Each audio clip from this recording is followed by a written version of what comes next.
Welcome back to today's daily devotional. So we are doing our daily bread, unshakable. And the link for that YouVersion uh, Bible plan will be in the comment section. Today's verses are Galatians 4, verses 1 through 7.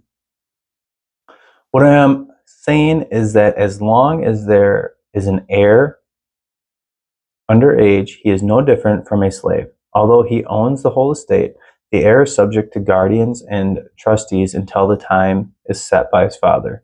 So also when we are under age, we were in slavery under the elemental spiritual forces of the world. But when the set time had fully come, God sent his son, born of a woman, born under the law, to redeem those under the law, that we might receive adoption to sonship.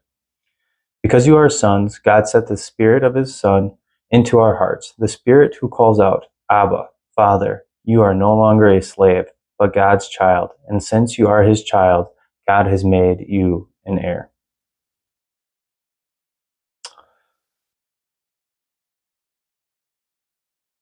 All right, and what does our author for today's devotional have to say? Since you are his child, God has made you his heir. I just want to drive that last point home. After a failed relationship in my 20s, I felt needy and adrift, yearning to know who I was. One day, as I poured out my feelings to God, an image flashed into my mind of a crystal vase. It was beautiful, but filled with mucky, dirty water. I sensed that the vase symbolized me and that I should ask God to cleanse me from my wrongdoing and release me from my feelings of unease. I then saw in my mind's eye the gunky water being replaced with his living water. The vase could now sparkle in the sunlight. That time of prayer deepened my understanding of my identity in Jesus, that God created me in his image and adopted me as his child.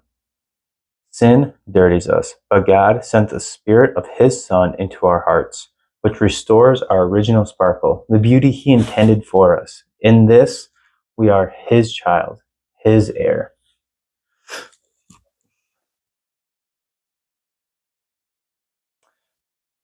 I'm just going to pop back to the beauty he intended for us. That hits me, because we all look similar and different at the same time, right? And we're all beautiful in our own way.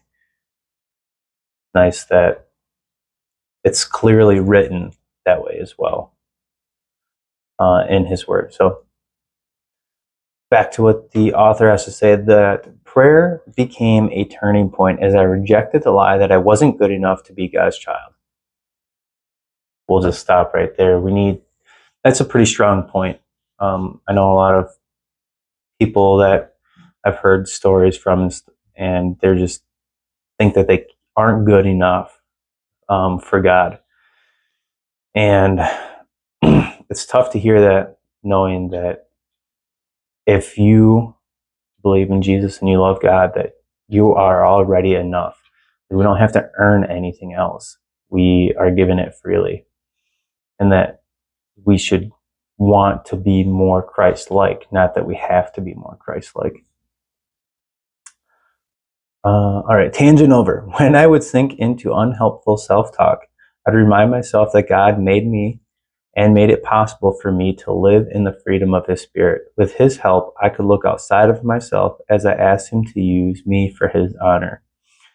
Know that if you've received God's loving invitation to believe in and follow Jesus, he welcomes you as his child and heir.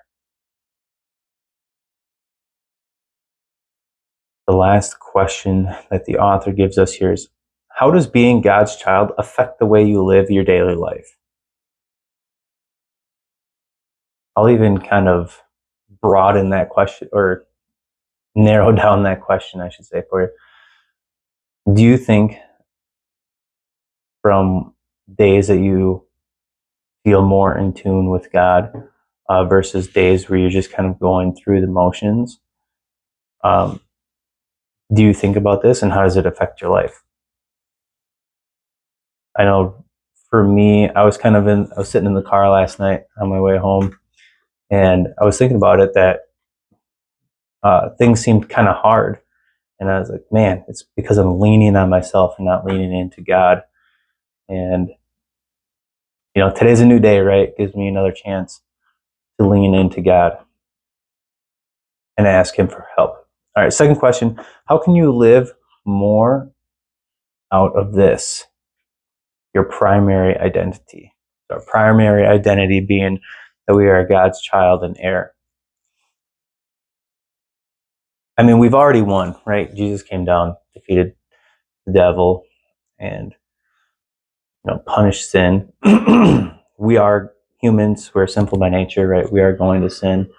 But our primary identity, we're already heirs to heaven. So how can we better promote our lives to reflect that? It's a good question.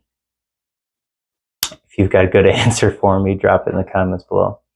But let's end with a little prayer. Jesus, you came to redeem me so that I might be adopted by God. Thank you for this marvelous gift. Amen. And we will see you guys in the next daily devotional.